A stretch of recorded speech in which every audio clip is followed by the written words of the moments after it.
Ravi Prakash Siliconandhra hospital Kuchipudi super speciality వైద్య సేవలు పూర్తిగా ఉచితం.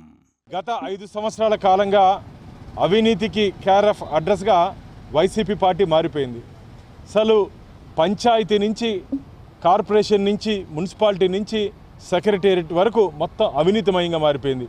ఈరోజు తిరుపతి మున్సిపల్ కార్పొరేషన్లో శానిటేషన్కి సంబంధించిన వాహనాలు నిత్యం ప్రజల మధ్య తిరుగుతున్న వాహనాలకి ఫిట్నెస్ సర్టిఫికేట్ లేవు.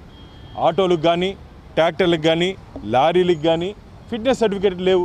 ఫిట్నెస్ సర్టిఫికేట్ లేకుండా రోడ్డు మీద వాహనాలు రాకూడదని చెప్పి మనకు ఆర్టీఓ నిబంధనలు చెప్తా ఉన్నాయి, ట్రాన్స్పోర్ట్ డిపార్ట్మెంట్ నిబంధనలు చెప్తా ఉన్నాయి. ఎందుకు మీరు ఫిట్నెస్ సర్టిఫికేట్ చేయలేదు?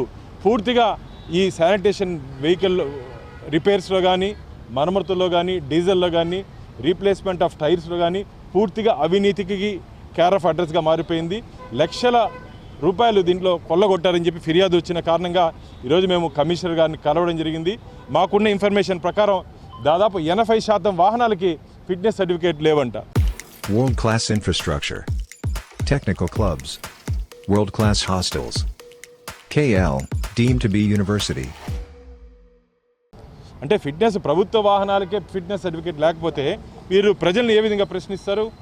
కాబట్టి ఇది పూర్తిగా గత ప్రభుత్వ వైఫల్యం. ఇది ఇప్పటికైనా సరిదిద్దుకోవాలని చెప్పి భారతీయ జనతా పార్టీ డిమాండ్ చేస్తోంది. 2012లో దాదాపు ఇలాగే ఒక లారీకి బ్రేక్ ఫెయిల్ అయిన కారణంగా మున్సిపల్ కార్పొరేషన్ లారీ దాదాపు 4 తిరుపతిలో పౌరులు చనిపోవడం జరిగింది. అంటే మళ్ళీ మీరు మనుషులను చంపేయాలనుకుంటున్నారా?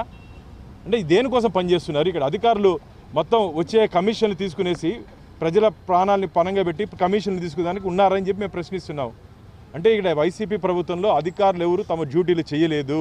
కేవలం మున్సిపల్ ఆఫీస్లో వచ్చిన కలెక్షన్లు, కార్పొరేషన్లో వచ్చిన కమిషన్ కలెక్ట్ చేసి స్థానిక ప్రజాప్రతినిధులకు ఇచ్చారని చెప్పి మాకు అనేక కంప్లైంట్స్ ఉన్నాయి. దీని మీద మేము విజిలెన్స్ అండ్ ఎన్ఫోర్స్మెంట్ కూడా మేము కంప్లైంట్ చేయబోతున్నాం. ఇప్పటి నుంచి నేరుగా వాహనాల దగ్గరికి మేము వెళ్ళబోతున్నాం తనిఖీకి. ఇప్పుడు కమిషనర్ గారిని కలవడం జరిగింది. ఇక్కడి నుంచి వాహనాలు ఎక్కడుందో సెగ్మెంట్ దగ్గరికి వెళ్ళి తనిఖీ చేయబోతున్నాం. 2 రోజులు సోమవారం వరకు సమయం ఇచ్చాం.